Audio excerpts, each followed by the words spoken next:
aja sambil menunggu yang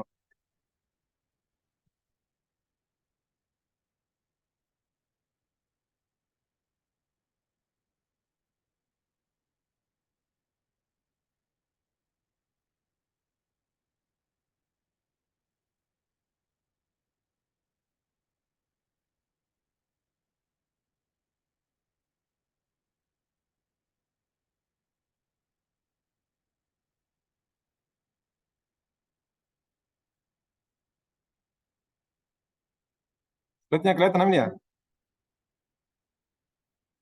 Amin, Iya, Pak. slide-nya kelihatan. Iya, kelihatan. Oke.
Kalau yang nggak jelas, tolong sampaikan ya.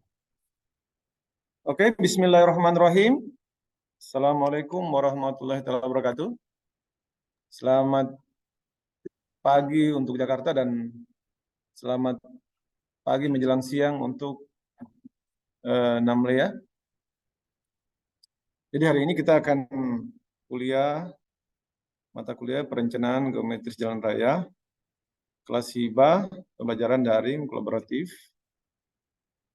tahun 2023 antara Prodi Teknik Sipil Universitas Borobudur dengan Prodi Teknik Sipil Universitas Pikeraburu. Selanjutnya bahwa untuk dosen di sini saya juga Pak Said Kasih Segap dan ada 2 dosen juga dari Universitas Borobudur yang mengajar atau menyampaikan materi kuliah perencanaan geometri jalan raya ini. Dan ini adalah kelas kerjasama antara 2 kampus yaitu Universitas Borobudur dan Universitas Indraburu. Jadi di sini ada jadi materi juga dari kami dari Universitas Indraburu dan juga dari Universitas Borobudur untuk Prodi Teknik Sipil. Selanjutnya ini kita akan membahas tentang materi tentang koordinasi alinyemen vertikal dan alinyemen horizontal dan penomoran panjang jalan atau disebut juga stationing. Jadi untuk selanjutnya desain geometris jalan merupakan desain bentuk fisik jalan berupa 3 dimensi untuk mempermudah dalam menggambarkan bagian-bagian perencanaan untuk jalan ya. Bentuk fisik jalan tersebut digambarkan dalam bentuk alinyemen horizontal atau trase jalan, alinyemen vertikal atau penampang memanjang jalan dan potongan melintang jalan. Ya, di sini ada gambar untuk gambar 1 potongan melintang. Di situ ada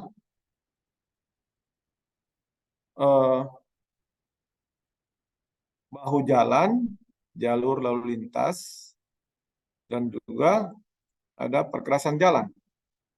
Untuk bahu jalan itu kemiringannya rata-rata ya untuk normalnya ya bagusnya ya 3%, dan untuk jalur jalan lalu lintasnya itu standar untuk bina marganya itu 2% untuk standar ya, aturan. Dan ada juga saluran. Saluran itu ya perbandingan tergantung desainnya ya. Tapi di sini ada 1:1. Terus ada istilah-istilah lain selain bahu jalan maupun jalur lalu lintas itu untuk kendaraan melewati jalan itu ada istilah misalnya damija. Kalau di dalam damija itu namanya daerah milik jalan atau damaja, daerah marka jalan, dan istilah-istilah untuk perkerasan atau perencanaan jalan ini. Dan Anda bisa baca, maaf, hapus dulu ini. Selanjutnya adalah penampang bentuk fisik jalan yang baik dan menjamin keamanan dari pemakai jalan merupakan hasil dari penggambaran bentuk alinyemen vertikal dan alinyemen horizontal yang baik pula. Letak tikungan haruslah pada lokasi yang serasi dengan adanya tanjakan ataupun penurunan. Jadi di sini ada apa namanya, model daripada yang Anda lihat di slide ini, ada model daripada alinyemen horizontal dan alinyemen vertikal. Ada lingkungan horizontal, ada titik pertemuan dalam perencanaan alinyemen horizontal. Dan juga ada alinyemen vertikal. Ada alinyemen vertikal cembung, ada juga alinyemen vertikal cekung. Jadi ada dua pertemuan antara dua elemen harus yang serasi dalam hal untuk perencanaan alinyemen ini harus kita membuat sesuai dengan kebutuhan pengemudi ya, karena si pemakai jalan ini adalah manusia pengemudi. Jadi maka sebagai seorang ahli desain teknik sipil kita harus paham tentang kebutuhan daripada pengemudi, terutama jarak pandang. Ketika Anda salah dalam merencanakan jalan untuk alinyemen vertikal dan horizontal, itu sangat berbahaya atau sangat berpengaruh terhadap pengemudi dalam hal melaksanakan kegiatan perjalanannya. Jadi dalam hal ini sangat penting untuk desain. Jadi di sini kita lihat ada jalan yang berbentuk alinyemen vertikal dan juga horizontal, terutama belokan ini ya. Itu ada kelihatan jalan dia mau membelok ke kiri dan juga mau menurun, itu kelihatan. Kalau dia belok ke kiri berarti itu masih kategori alinyemen horizontal, dan kalau dia menurun dan menanjak itu alinyemen vertikal. Jadi alinyemen horizontal juga disebut sebagai trase jalan dari sumbu jalan tegak lurus terhadap bidang datar. Untuk berikutnya adalah hal-hal yang dapat merupakan paduan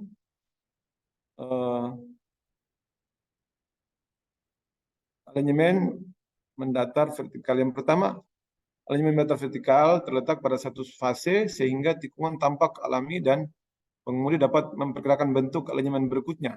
Jadi kelihatan ada gambar di sini. Ada gambar lengkungan vertikal horizontal terletak pada satu fase. Untuk berikutnya,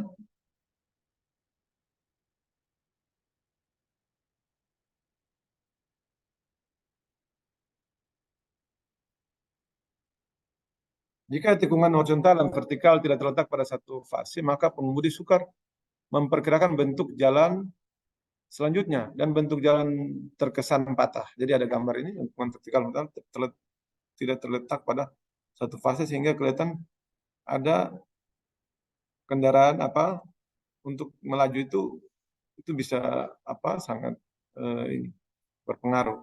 Terus kelihatannya ada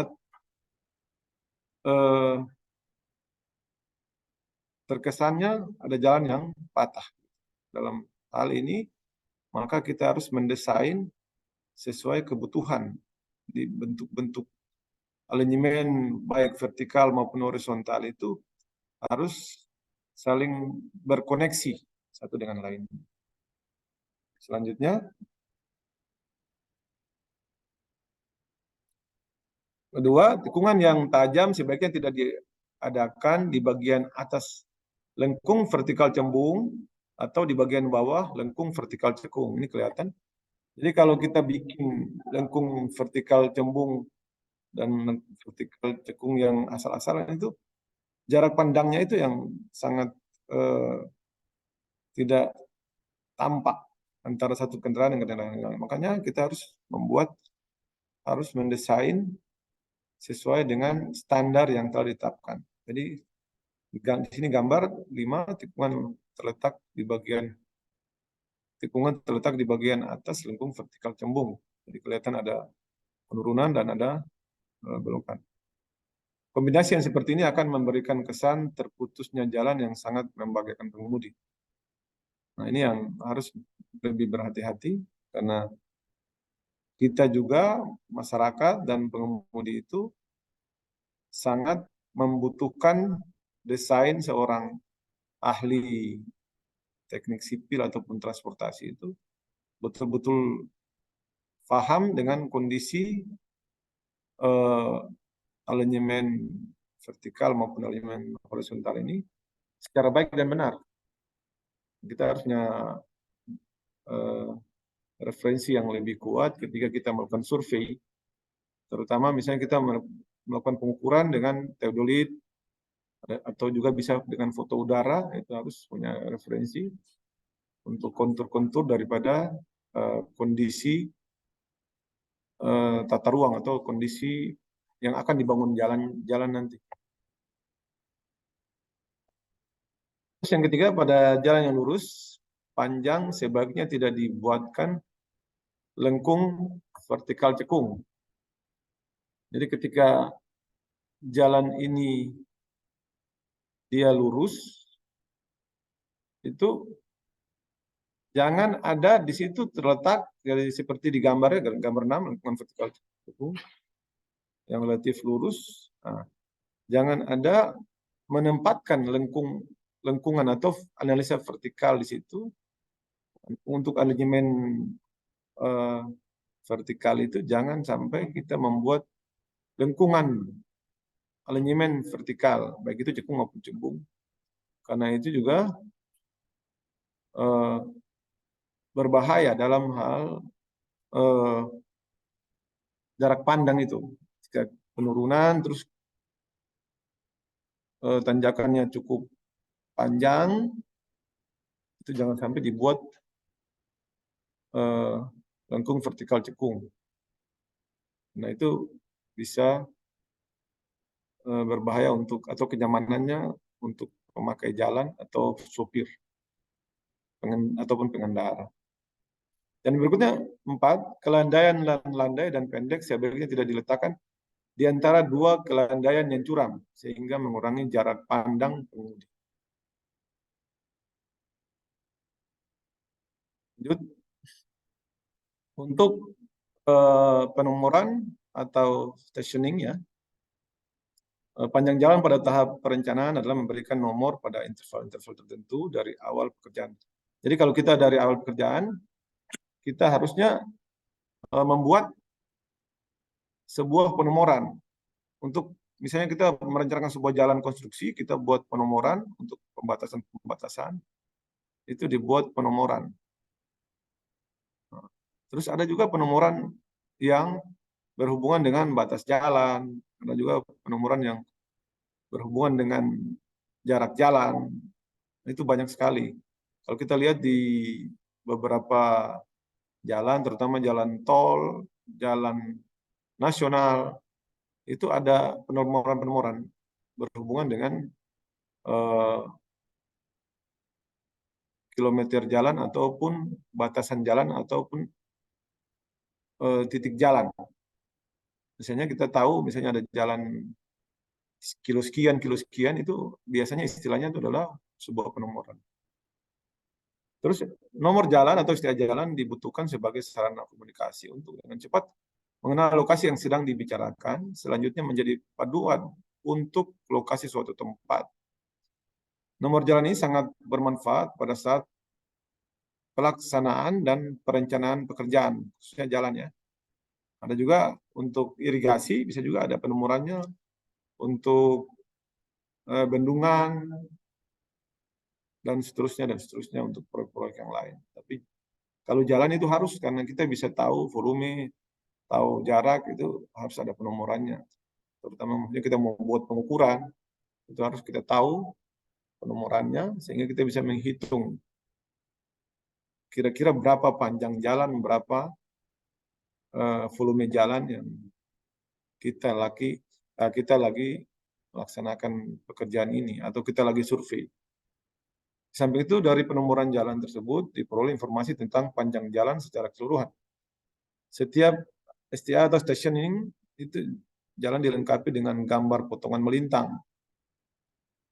Jadi ada potongan memanjang itu menandakan gambar panjang jalan, sedangkan potongan melintang adalah menandakan potongan-potongan trase atau batas-batas jalan, di mana kita bisa membuat penomoran untuk misalnya kebutuhan alignment. Misalnya untuk STA 2+300 berarti ada di situ, ada alignment A, alignment B, alignment apa di situ, dan seterusnya. Terus nomor jalan atau STA jalan ini sama fungsinya dengan patok kilometer di sepanjang jalan. Nah, jadi tadi sudah saya jelaskan bahwa nomor jalan untuk patok kilometer itu dikhususkan untuk kebutuhan baik itu pengendara ataupun pelaksana pekerjaan jalan.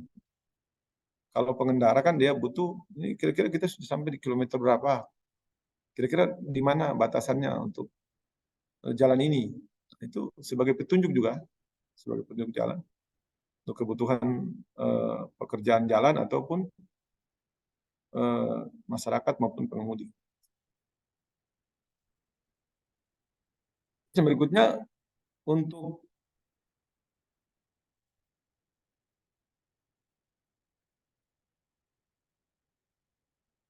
perbedaan antara beberapa istilah patok kilometer maupun ada beberapa istilah stationing ya. Untuk patok kilometer itu merupakan petunjuk jarak yang diukur ya. Diukur dari patok kilometer 0 yang umumnya terletak di ibu kota provinsi, kota ataupun kabupaten, dan ada beberapa yang bisa juga dibutuhkan misalnya di desa juga, kalau memang untuk ada perencanaan jalan ya dibikin patok kilometer. Tapi rata-rata biasanya cuma ada di kota-kota provinsi, kota kabupaten, maupun jalan-jalan nasional. Ataupun jalan tol, itu biasanya ada itu untuk patok kilometernya. Terus yang patok STA merupakan petunjuk jarak yang diukur dari awal pekerjaan atau proyek sampai dengan akhir pekerjaan.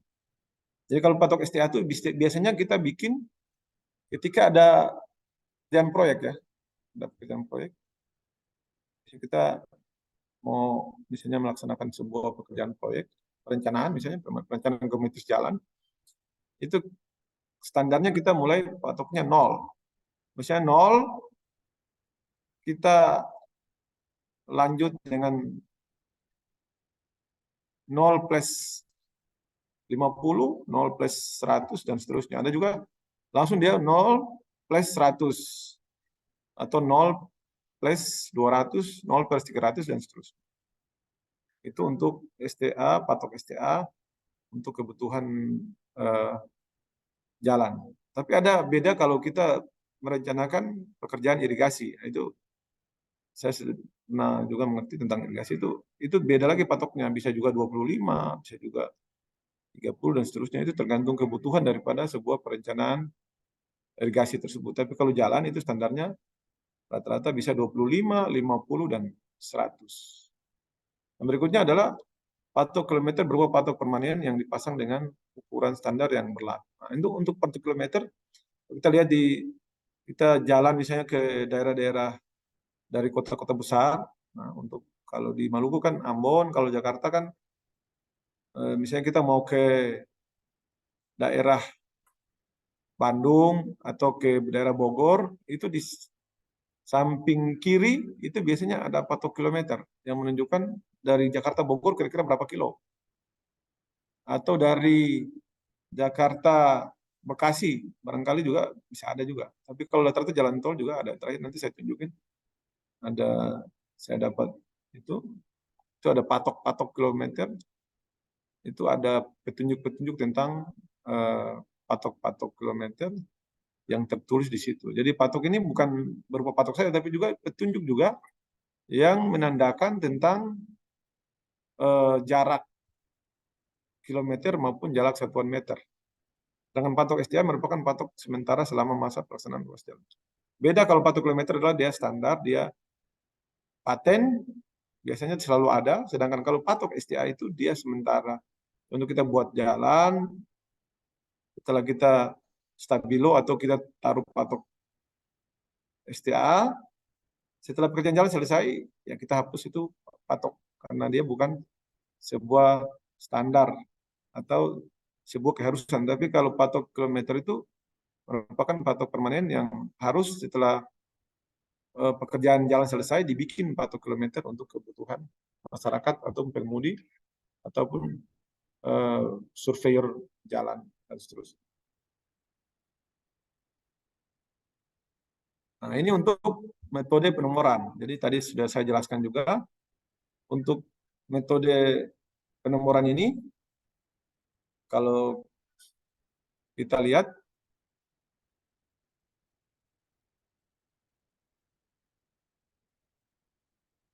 jadi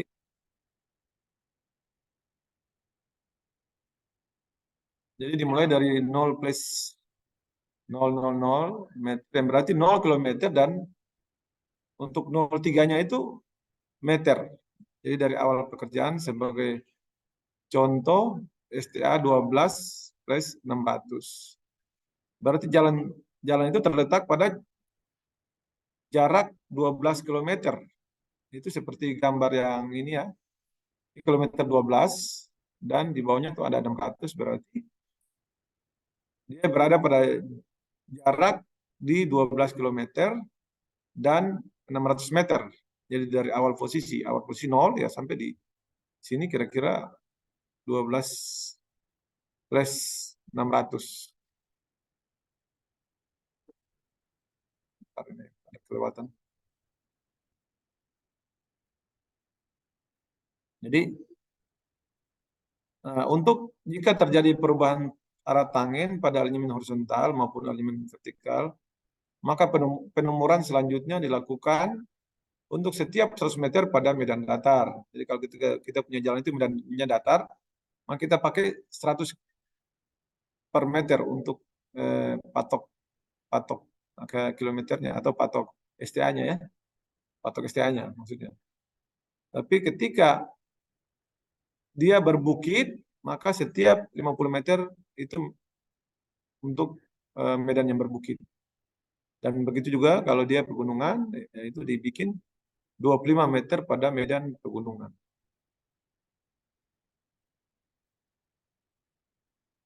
Nah, untuk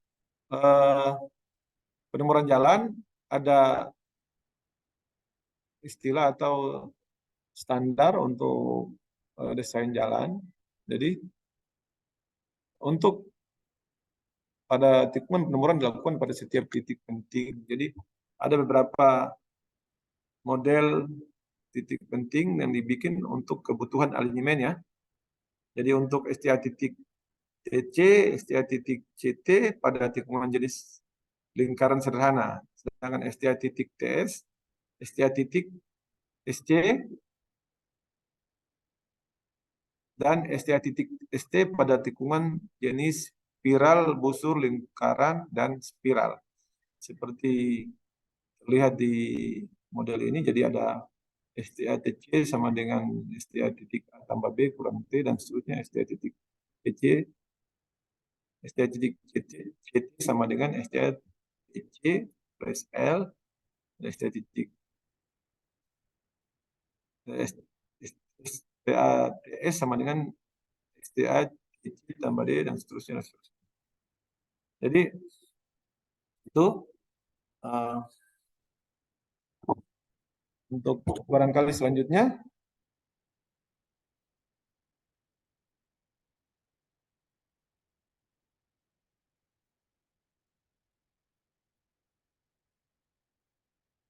saya akan tambahkan sedikit dari itu untuk menjelaskan bagaimana model daripada alinyemen ini.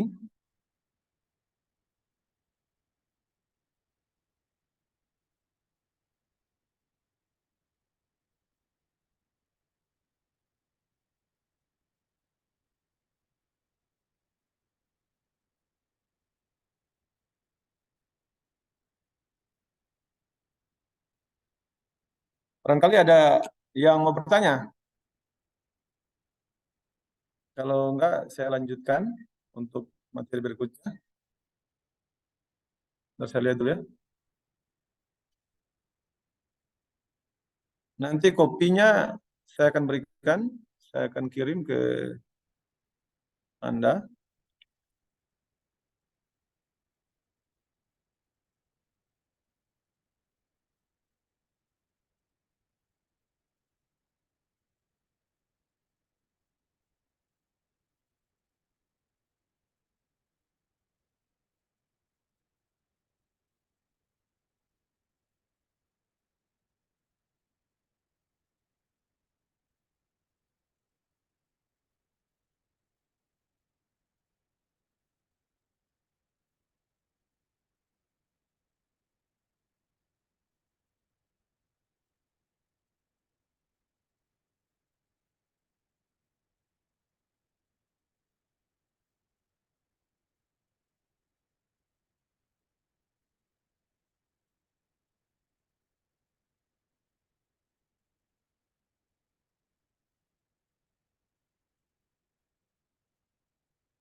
Enggak ada pertanyaan ya?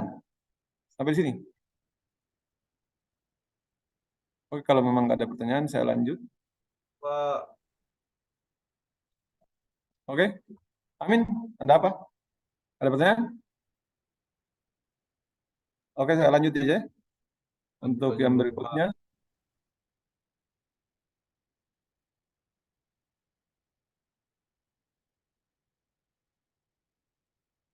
jadi yang berikutnya barangkali ada materi yang ini materinya dari Pak Insinyur Dwinanta Utama MSc dan saya sendiri. Cuma memang yang materinya memang langsung di ini dari Universitas Borobudur Jakarta. Kelihatan ya? Yang lain? Ini kelihatan Terlihat, nggak? Pak. Terlihat. Ya, lihat. Nah, jadi ini pengampunya 3 orang untuk mata kuliah ini. Eh, jadi saya pertama Pak Insinyur Dwinanta Utama MSc, dan yang berikutnya ada salah satu dosen juga Pak Ini yang mengajar mata kuliah geometris juga. Jadi beliau berdua ini juga eh, namanya Pak, saya tulis namanya dulu ya.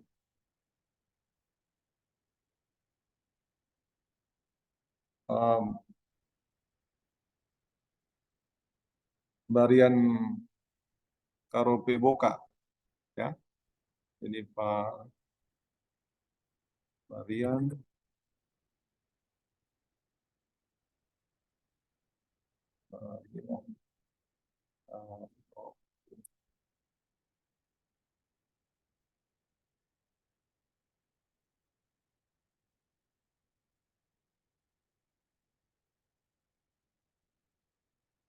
Boka.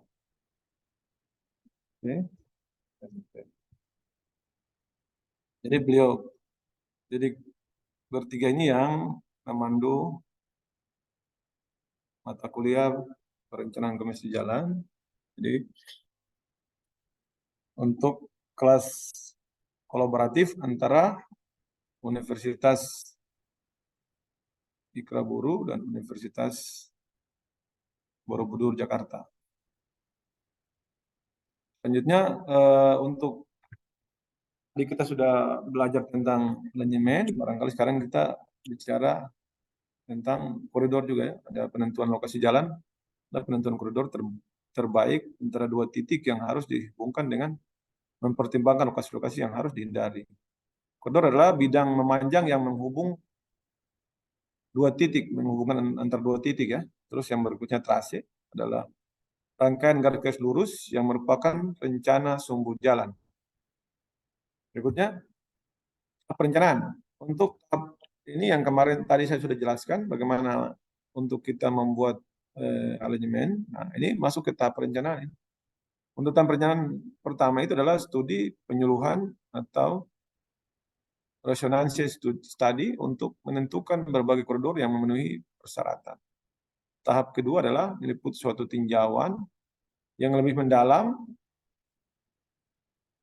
alternatif koridor yang telah didefinisikan ke tahap sebelumnya. Hasil dari tahapan ini merupakan suatu rancangan pendahuluan pada koridor yang terbaik. Jadi tadi ya sudah tahu bahwa koridor itu adalah bidang memanjang yang menghubungkan dua titik, yaitu bidang itu adalah bidang yang menghubungkan untuk perencanaan jalan tadi. Ya, terus berikutnya adalah jenis survei ya. Jadi untuk perencanaan geometris ini kita yang pertama itu kita buat peta dulu ya. Biasanya peta itu kita bisa survei lewat udara, foto udara, ataupun dengan teknologi yang kita pakai juga bisa lewat satelit juga bisa. Terus yang berikutnya adalah pengukuran. Pengukuran ini kita bisa pakai teodolit atau total station. Ya.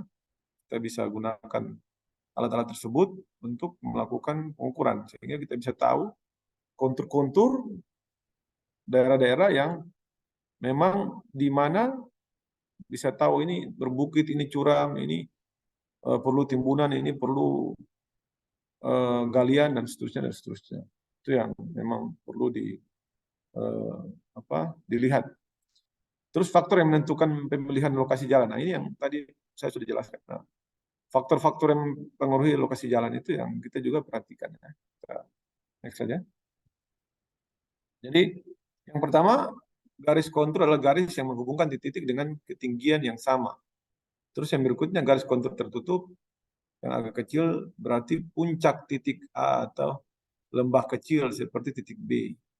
Terus yang berikutnya garis kontur tidak bisa berpotongan satu sama lainnya kecuali kalau ada dataran yang menonjol titik C. Terus kalau kelandaian rata jarak antara garis kontur adalah sama. Makin datar suatu medan, makin jauh antara garis-garis kontur.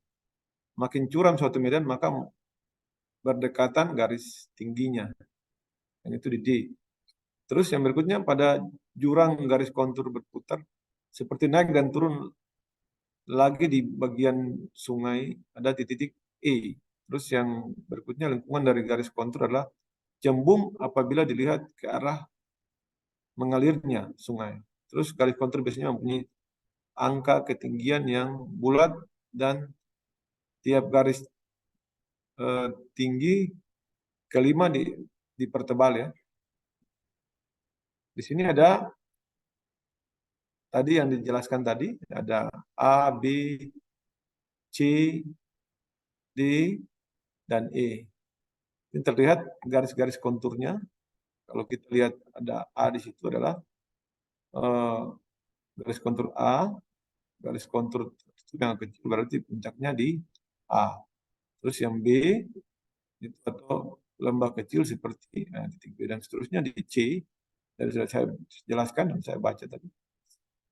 Terus panjang jurang garis kontur berputar seperti naik dan turun lagi di bagian sungai itu ada titik E. Nah, ini ada garis-garis kontur yang kita lihat. Terus yang berikutnya adalah survei pengukuran. Untuk penentuan titik-titik benda alam atau bangunan yang ada di atas permukaan bumi yang satu terhadap yang lainnya, yang semua dinyatakan atau digambarkan sebagai suatu peta. Jadi nanti kita gambar dalam bentuk peta untuk kebutuhan survei. Terus yang berikutnya adalah pemindahan posisi-posisi dari bangunan-bangunan dan pekerjaan engineering lainnya yang telah direncanakan di atas peta ke lapangan. Jadi setelah dibuat peta, baru dilaksanakan di lapangan atau dilaksanakan kegiatan pekerjaan untuk kebutuhan di lapangan. Terus untuk cara membuat peta ini disebut secara karakteristik karena pada pembuatan peta semuanya pengukuran dilakukan di lapangan yang bersangkutan. Terus survei cara fotogrametris. Disebut cara fotogrametris karena pembuatan peta-peta digunakan foto-foto udara. Pengerjaan lapangan hanya pada pengukuran titik kontrol dari foto-foto udara. Titik kontrol ini akan menjadi titik-titik poligon utama. Terus yang berikutnya jenis pengukuran atau surveying. Jadi ini ada geodetik surveying untuk menentukan besar dan bentuk bumi. Pengukuran ini juga untuk membuat suatu kerangka dengan ketinggian yang tinggi yang digunakan sebagai dasar bagi pengukuran dari orde lebih rendah. Terus plain surveying untuk daerah terbatas dengan bahwa permukaan bumi adalah datar dengan tidak membuat koreksi untuk kelengkungan permukaan bumi. Terus topografi surveying hanya mengukur dan memetakan bentuk fisik bumi. Yang berikutnya kadastral surveying adalah atau pengukuran kadastral itu hanya mengukur, mendefinisikan, memetakan dan mencatat batas-batas tanah kepunyaan orang atau tanah milik. Jadi memang di sini tanah kepunyaan orang atau pemilik juga harus kita memberikan batas-batas. Apabila kita melakukan penggusuran harus ada batas-batasnya biar mengetahui ini ada tanah pemerintah, tanah adat dan tanah masyarakat dan tanah yang diperuntukkan untuk jalan. Terus yang berikutnya adalah engineering survey. Meliputi pengukuran-pengukuran yang diperlukan untuk perencanaan dan pelaksanaan dari pekerjaan-pekerjaan engineering. Jadi ya untuk engineering survey ini ya kita lakukan pengukuran-pengukuran untuk nanti dilaksanakan pekerjaan jalan tersebut. Itu ini untuk lebarnya, panjangnya dan seterusnya dan seterusnya. Metode pengukuran ini yang pertama adalah triangulasi atau satu kerangka dari segi-segi tiga di mana semua sudut dan hanya satu sisi diukur, sisi lainnya diukur dengan rumus sinus. Nah, jadi ada aplikasi di sini pengukuran geodetik dan sebagai kontrol bagi pengukuran dari ordo lebih rendah. Sudut-sudut dengan menggunakan teolit. Satu sisi sebagai basis diukur dengan pita, infar atau alat ukur jarak atau elektronis. Jadi nanti disesuaikan dengan kondisi. Terus trilaterasi atau suatu kerangka yang terdiri dari segitiga di mana semua sisi diukur. Jadi Untuk aplikasi pengukuran dan kontrol kerangka geodetik juga untuk pengukuran detail jarak-jarak diukur dengan rantai, pita, baja atau pita ukur. Jadi sering juga disebut crane survey. Untuk metode survei pengukuran itu menggunakan poligon dari serangkaian garis lurus semua sisi dan sudut antara sisi-sisi diukur. Terus aplikasi sebagai kontrolnya bagi semua ordo pengukuran sudut-sudut diukur dengan teolit atau boussole atau kompas atau planset. Jadi sisi diukur dengan pita ukur pengukuran jarak optik atau metode EDM. Terus untuk radiasi dari satu titik ke jarak dan sudut posisi dari titik sekelilingnya juga disebut dengan koordinat polar. Terus aplikasinya survei detail terhadap titik kontrol tertentu. Jarak diukur dengan pita ukur pengukuran jarak optik atau EDM. Terus untuk metode pengukuran 33 ini ya untuk offsetting penentuan posisi dengan mengatur jarak tegak lurus terhadap suatu garis kontrol. Untuk aplikasinya survei detail misalnya penentuan suatu garis lurus yang sejajar dengan jarak tertentu dari suatu garis yang telah ada. Untuk survei pembangunan jalan. Survei pembangunan jalan ini yang pertama survei penyuluhan. Ini untuk bisa mendapatkan suatu jalur berupa daerah sempit dan memanjang di mana bisa diletakkan trase jalan yang terus survei penyuluhan atau survei pendahuluan di mana ada jalur atau strip yang dipilih atau pada survei penyuluhan akan dialokasikan suatu penyemen tentatif. Jadi yang berikutnya survei lokasi.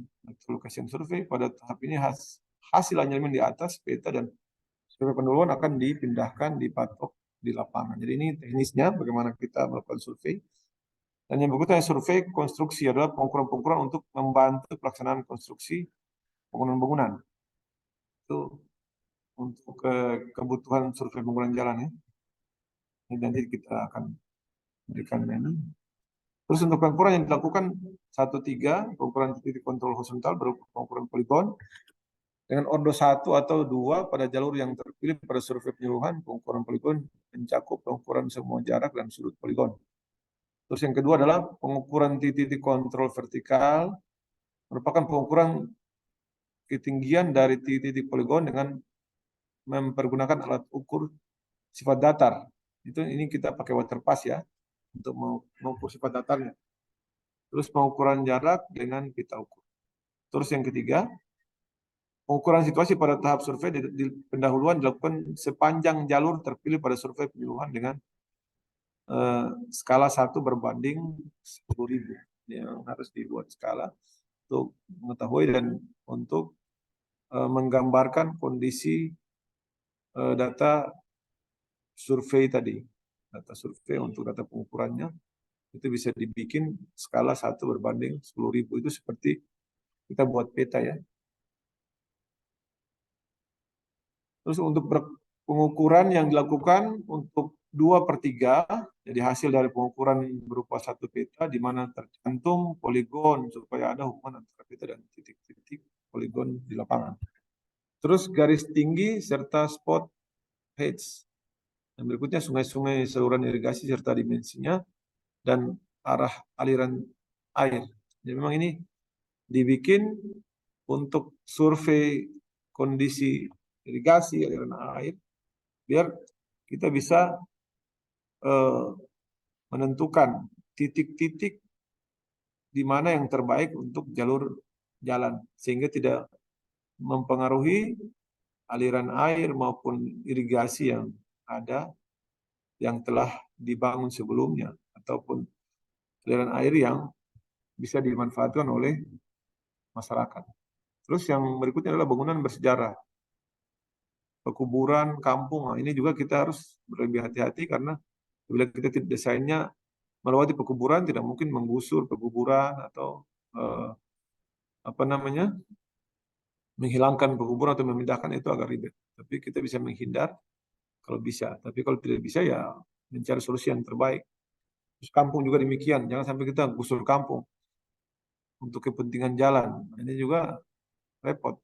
Harusnya jalannya dari awal sudah ditentukan atau didesain atau eh, dibuat aturan bahwa ini akan dibangun jalan. Jangan sampai ada masyarakat atau eh, kepentingan-kepentingan yang lain itu berpengaruh terhadap pembangunan jalan. Terus tiang-tiang saluran transmisi dan seperti listrik, telepon, dan seterusnya juga harus diperhatikan agar kebutuhan desanya itu tidak terpengaruh dengan eh, pemasangan listrik, telepon, dan juga barangkali internet. Saluran-saluran misalnya IndaHome, WiFi, Speedy, dan seterusnya. Terus batas-batas kebun, sawah, desa itu dan hutan itu juga ditentukan agar kita bisa dapat eh, meminimalisir atau mendesain jalan itu sesuai dengan kebutuhan yang ada, jangan sampai tak merugikan masyarakat. Terus jalan-jalan, jalan raya dan jalan setapak itu juga disesuaikan untuk kebutuhan. Terus yang berikutnya tempat-tempat sumber material yang terdapat di sekitarnya perlu dicantumkan lokasi dan jenisnya. Berikutnya lakukan pengukuran dilakukan tiga, pengukuran profil memanjang dan melintang. Jadi untuk pengukuran ini diadakan pada tahap survei lokasi setelah sumber jalan dipatok. Terus yang berikutnya pada tahap survei pendahuluan dengan mengadakan pengukuran di atas peta sepanjang sumbu jalan.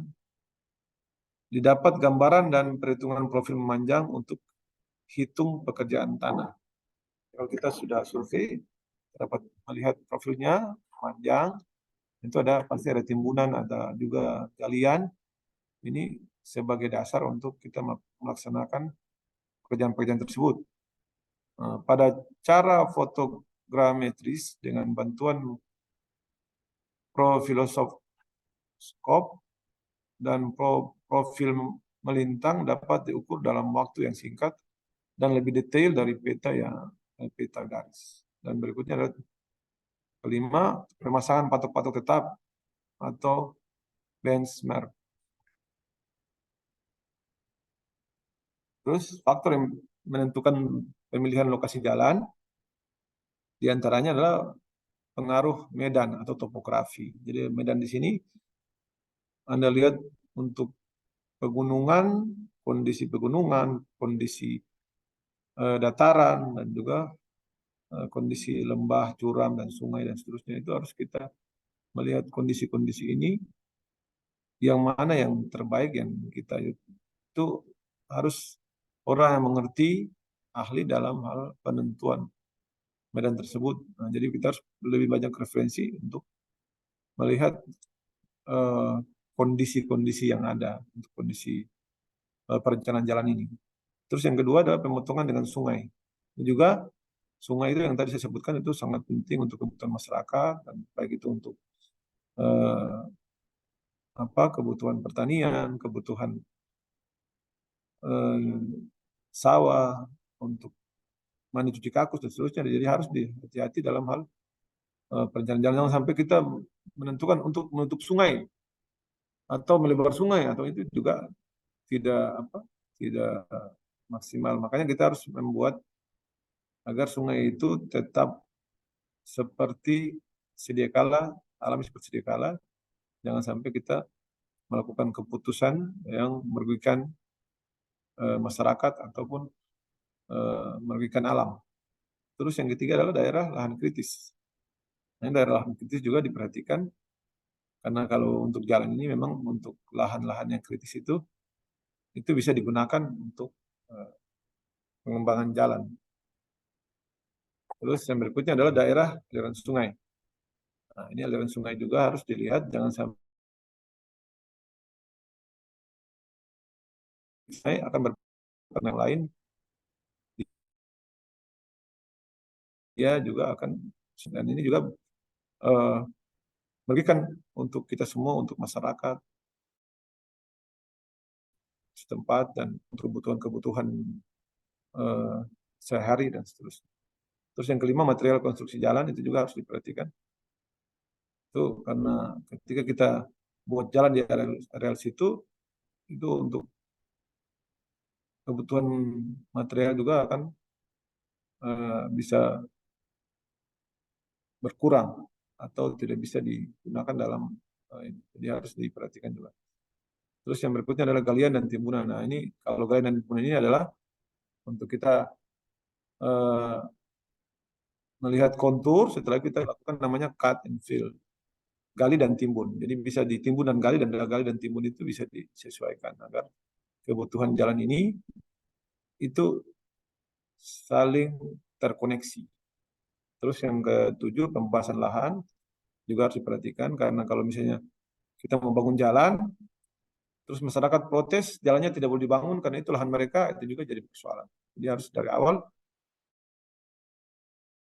kita sudah negosiasi dari awal, jangan sampai ada kadang-kadang masyarakat, saya membangun jalan, wih ini pasti proyeknya besar, nah, harus bayarnya juga besar. Nah, ini juga harus kita dari awal harus melaksanakan pendekatan, tapi harus ada aturan-aturannya, aturan-aturan sesuai dengan berapa aturan undang-undang, Kepres dan seterusnya dan seterusnya. Terus yang berikutnya lingkungan juga harus kita perhatikan. Terus sosial ini untuk lingkungan itu kita bangun jalan itu untuk kebutuhan masyarakat, jangan bangun jalan untuk kebutuhan alam atau hewan. Nah, itu kan salah. Harusnya ketika bangun jalan, kendaraan harus melewati jalan tersebut. Ketika bangun jalan, itu menghubungkan antara beberapa daerah, beberapa desa, beberapa kota, dan seterusnya. Sosial pun demikian. Untuk nomor 9 ya, sosial.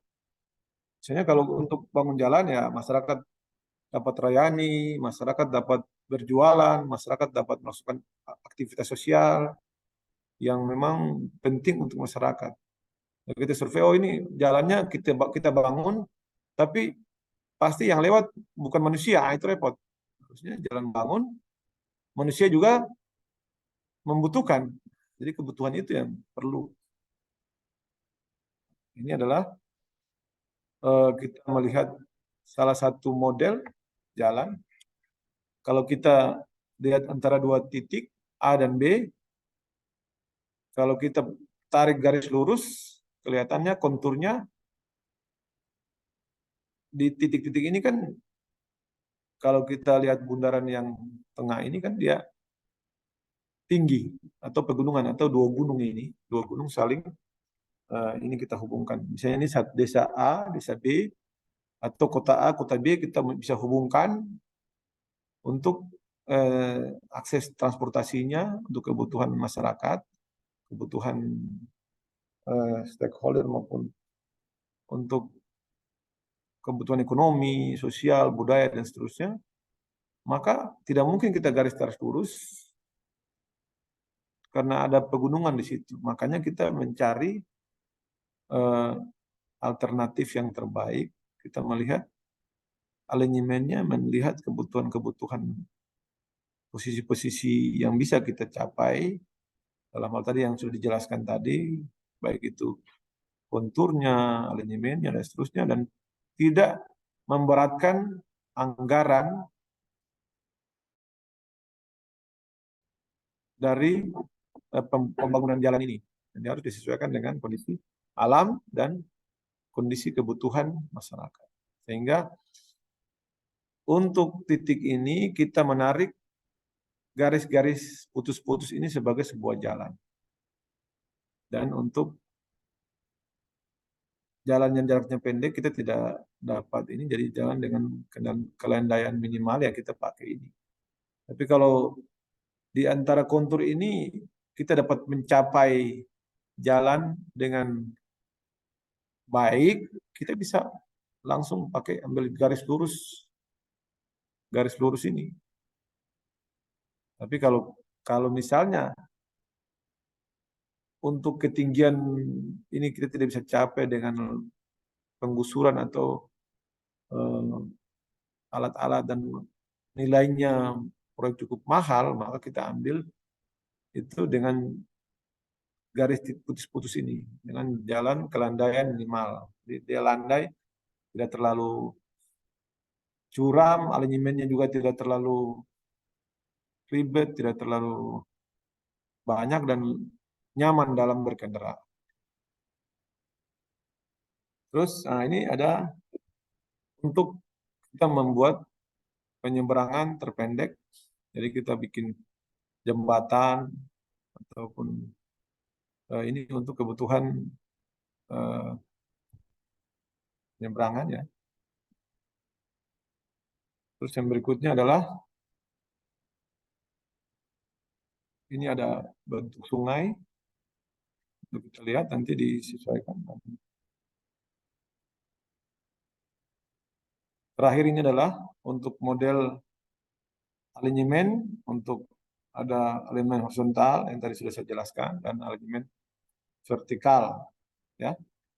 Dia vertikalnya itu biasanya ada pegunungan, tanjakan, kalau horizontal ya biasa blok-blokan dan seterusnya. Oke, barangkali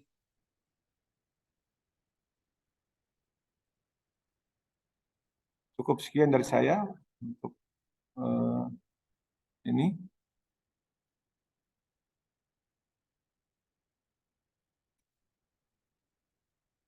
Barangkali ada yang ingin ini ditanyakan. Ini semuanya ada 21 orang ya?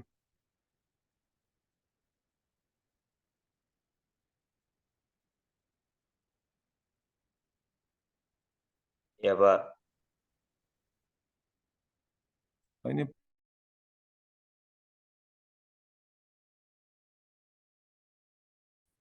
langsung ini ya? Iya Pak, kirim link. Oh ya, oke kalau begitu. Jadi barangkali itu saja dari saya. Ini kebetulan sudah 1 jam lebih. 1 jam, ya, jam lebih ya. Pas 1 jam. Masya Allah. Berikutnya barangkali nanti mata kuliah berikutnya, materi berikutnya nanti disesuaikan. Tunggu informasi dari Universitas Borobudur Jakarta, kira-kira yang mengajar dosen yang mana ya. Kenapa juga tidak bisa, bukan penentuan di sini, cuma menyampaikan materi. Materi ini sangat penting karena kita bisa mengetahui secara langsung ya untuk lebih memahami tentang desain jalan ya. Barangkali ada yang mau bertanya sedikit tentang desain jalan. Kalau misalnya tidak ada, saya ini tolong di absen dulu ya. Ini absennya nanti saya minta dari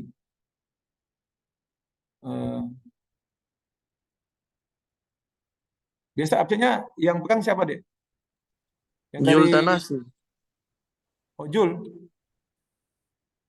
Jul Nanti Tanasi. iya. Nanti saya minta dari Ibu Kaprodi aja untuk absennya biar saya bisa tahu kira-kira yang hadir. Oh enggak, saya mau bertanya sih, saya kali ya? Enggak ada. Kalau yang mahasiswa Unipor ada berapa orang ya, Dek? Oh, Assalamualaikum.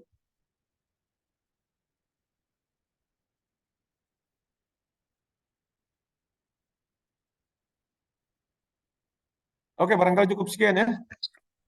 Belum kayaknya tidur Pak. Iya, dan tidur semuanya. Iya, Bang. Ya, Pak. Tidak, Pak. Tanya Borobudur semua tidur Pak. Oh, sejak nggak lama terlalu. Oke, nanti di depan lanjut lagi. Dan yang Pak bilang tadi yang sudah Pak sampaikan, yang absen dan seterusnya itu bisa disampaikan ke Pak nanti. Kalau yang belum mengerti barangkali Pak punya nomor kan ada itu bisa jelaskan atau kita diskusi di kampus, dilanjutkan di kampus. Jadi yang tadi materi-materi tadi itu adalah materi juga dari yang materi kedua adalah materi dari itu Ya, baik. untuk 3 dosen. Jadi materi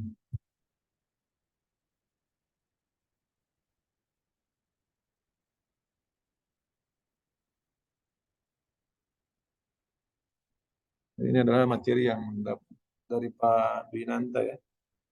Dwinanta utama. Nanti kalau untuk yang pertama tadi materi dari saya, ya juga sama Pak Dwinanta.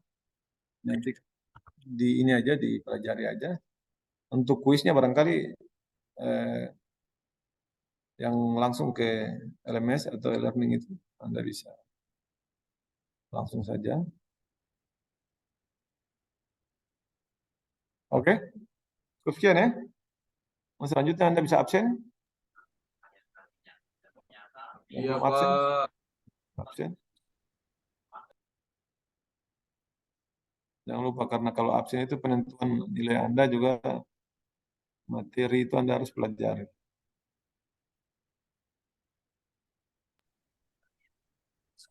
Ya, Pak. Terima kasih, Pak. Iya.